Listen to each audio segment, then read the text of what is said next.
I'm a 16-year-old guy in high school, and my life has been chaotic recently. My mom got married to my stepdad, Eddie, 2 years ago. My mom is 40 and Eddie is 42. My parents never got married. I was the result of a short fling after college. They thought their relationship would last only a couple of months. But then my mom got pregnant. She decided not to terminate the pregnancy, and my dad wanted to be involved in my life, so they've shared custody of me ever since. I split my time equally between them, spending alternate months with each parent. I love my parents, and I know they've made sacrifices for me. The biggest one is that they've had to live in the same city for years so that my commute between houses isn't too difficult. They've both given up career opportunities to stay close to me.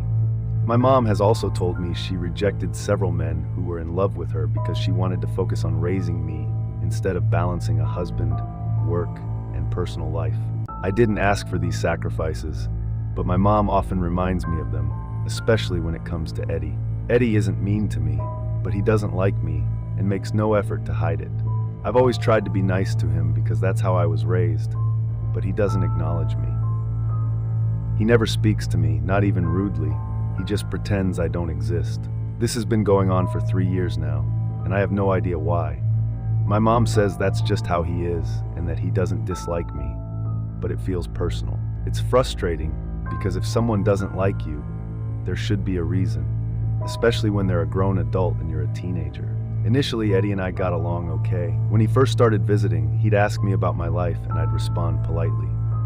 Then one day he stopped talking to me altogether. I asked my mom about it, and she said he was just adjusting to the idea of living with me because he had only dated women without kids before. I found that hard to believe since he has 2 kids of his own, 2 sons, 15 and 12, whose mother passed away years ago. Besides, I only live with my mom half the time. When Eddie proposed to my mom after a year of dating, they got married and he moved in with his kids. Suddenly, I was living in a house with people who ignored me. It was exhausting and isolating. My mom was the only person who spoke to me in that house. I asked her several times to talk to Eddie about his behavior, but she'd just get emotional and tell me I was being ungrateful, considering all the sacrifices she'd made for me. She said Eddie had personal reasons for his behavior, which she couldn't disclose, and I'd just have to deal with it. I didn't tell my dad about any of this because I knew it would lead to a big fight. My parents already argued often, and something this serious could have resulted in my dad filing for full custody. I didn't want to create more drama, so I kept quiet. Recently, things reached a breaking point. Last month, I was staying at my mom's house as usual. Eddie and his kids continued ignoring me, and I was already feeling down because I'd been fighting with friends. If you enjoyed this video, consider liking my video. Then 2 weeks ago, I woke up to an empty house. The night before, everything had seemed normal. My mom, Eddie, and his kids were all talking to each other, ignoring me, of course, but there was no mention of any plans to leave. Panicked, I called my mom. She answered and casually told me they'd gone on a trip for the week, leaving me home alone to take care of the house. I was furious. I told her it wasn't fair to leave me without any warning and expect me to act like a watchdog. I wasn't comfortable staying home alone, especially without being asked. If they'd told me beforehand, I might have been okay with it. I could have invited some friends over or made other plans, but they didn't even have the decency to inform me. I told my mom she owed me an apology, but she brushed me off, saying I was overreacting. She hung up before I could respond, then texted me, saying she was trying to enjoy her trip and would talk to me once she got to the hotel. I was so upset that I decided to leave. I knew it meant the house would be empty, but I didn't care. I had tried to call my mother after that to let her know that I was leaving, but she did not answer my call, and everything went straight to voicemail. So, I locked up the house and kept the keys under a potted plant, which my mother usually does when she leaves. Then I went over to my dad's place to live with him. Once I got there, he was surprised to see me back so early because he had expected me to return after a week since I was supposed to be living with my mother until the end of the month. But I had had enough, so I just came back to him and ended up telling him everything that had been going on. I told him all about Eddie and his ridiculous behavior around me, how he had even trained his kids not to talk to me. I felt like I had done something wrong, but I didn't even know what, and it was getting on my nerves. Then, I told him how my mother did not even want to talk to him about this, and just let everything go on the way it was, no matter how much it hurt me. Her excuse for that was that she believed Eddie had his personal reasons, and they were valid, but she wasn't even willing to tell me what those reasons were so I could make sense of what was going on around me. I had put up with this for long enough, just for my mother's sake. I wanted her to be happy, and she kept reminding me that she had made so many sacrifices for me in her life, so I could do this for her.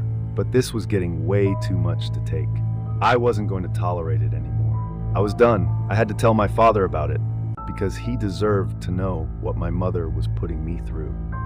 And maybe he would be able to do something about the situation. I was just so sick and tired of being treated like this.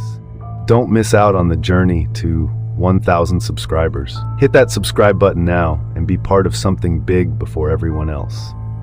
Even when I hadn't done anything to piss anyone off, and I had always tried my best to be kind and compassionate toward everybody. I then told him about how my mother had left me at home alone without even telling me that she, her husband, and his kids were going out. She just expected me to agree to take care of the house, make sure everything was in its place, and live on my own for the next week. That wasn't even my biggest problem. My problem with that was she didn't even think it was important to tell me about it. When I tried to talk to her, she kept hanging up and declining my calls like I wasn't even important to her. She had really crossed the line, and I couldn't put up with this anymore. After I was done telling my father about all of this, I started crying because I didn't realize just how much all of this had been weighing on me for the past couple of years. I did have a normal relationship with my mother before that, but after she got together with Eddie, everything changed, and nothing was the same anymore. I felt like I was insignificant to her, and it was very difficult for me to accept. After venting to my father about all of this, he just said one thing to me, that he was going to take care of everything for me now. He was obviously very upset, but whatever he had to say to my mother, he didn't say any of it to me. He just told me that he was really glad I had shared this with him, and now it was all off my chest. He told me that I was going to be living with him, and if I wanted to go back to my mother, that was my choice. But he would not suggest doing that to me. Anyway, I've been living with him, and I didn't try to call my mother after that day. The funny part was that she didn't try to call me either. The least she could have done was try to keep in touch with her son, whom she had left at home all on his own while she traveled with her new family. I was really emotionally hurt by what she was doing, but after speaking to my father, I was feeling considerably lighter, and I decided that I wasn't going to let this bother me. For about 5 days, we had no contact. Then, when she finally called me, I thought it was going to be to check up on me. But when I answered the call, she was yelling at me at the top of her lungs. It took me a few seconds to realize that she was yelling because I had left the house and they had been robbed. Apparently, a lot of stuff they had left in the house was now gone, including their television and a couple of other expensive items. For some reason, she was blaming me for all of it. I didn't understand why she was blaming me because I had tried to call her and inform her that I was leaving and going to stay with my father. After she stopped yelling, I told her that I was not happy about the way she had been treating me. I explained that I had tried to contact her several times after she hung up, but she kept declining my calls. She told me I could have texted her, and as valid as her point was, I told her I didn't do it on purpose. I was mad, and I thought it was obvious. I had made it very clear to her that I was upset, so she shouldn't have expected me to stay back in the first place. We got into a massive fight because she believed I should have stayed at home, no matter how angry or upset I was. She argued it was a matter of safety, and that she had been trusting and counting on me. But I told her I hadn't agreed to any of it, and had tried my best to let her know I was leaving because I didn't want to stay home alone. She disregarded all of my calls, so now she had to face the consequences of her actions, not mine. I found it ridiculous that they were trying to blame everything on me, including Eddie. The first time he spoke to me in years, it was only to yell at me and accuse me of being careless. He even said some confusing things, like how he had always known I would be the cause of their ruin. I didn't know what that was supposed to mean, especially since we barely interacted. I had no idea how he could come to that conclusion without ever speaking to me. Anyway, my parents are now fighting because my dad thinks this is my mom's fault, and so do I, but she thinks it's mine. Now my mother is demanding that my father pay her for the damages. She claims that if he is defending me, he should be willing to cover the costs. I don't know what to do now. She says she will drop it if I at least apologize to her and her family.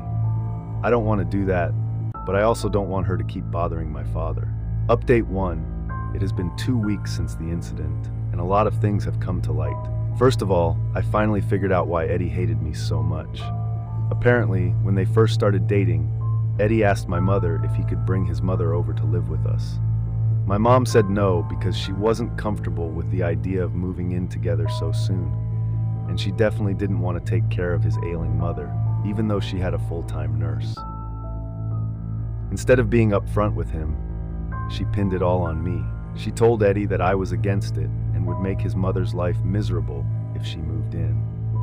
She claimed I had been the reason her past relationships failed because I wanted to reunite my parents and scared away her boyfriends. She even said I referred to his kids as evil goblins who would ruin our family. Of course, Eddie believed her and stopped interacting with me altogether. He had no reason not to trust her. She also lied about me constantly getting in trouble at school, which explained why he never questioned his negative perception of me. A couple of days ago, my mother came clean to Eddie because he had been pressuring her to disown me. She admitted she had lied about everything because she was afraid to tell him the truth, that she wasn't ready to live with him and his family. Eddie was furious and apologized to me via email, explaining everything. I haven't responded yet because I don't know how to feel about all this. I just need some time to process it all. Update 2. Not only is my dad filing for full custody, but Eddie is also filing for divorce. My mother has been sending my dad messages, begging him to talk to Eddie and fix things. She says she can't live without all of us, but I don't know what she expects. After everything she has done, I can't feel any sympathy for her. She let me suffer for years just to protect her lies. I've blocked her everywhere and don't want to speak to her again. Update 3. It's official. Eddie has filed for divorce. That's all anyone in my family and their mutual friends can talk about. My mother is dealing with this by posting sad quotes on social media, screenshots of which my cousins keep sending me. I don't know what she hopes to achieve with that, but it's not going to change anything. Update 4. My dad now has full custody of me. The case dragged on for a few months, but the divorce made things complicated for my mother, and we had all the proof of her mistreatment. She didn't stand a chance. While she does have visitation rights, I don't see the point since I have no interest in seeing her. I'm happy living with my father. Life is going well, and I've reconnected with my friends. I'm finally looking forward to moving on.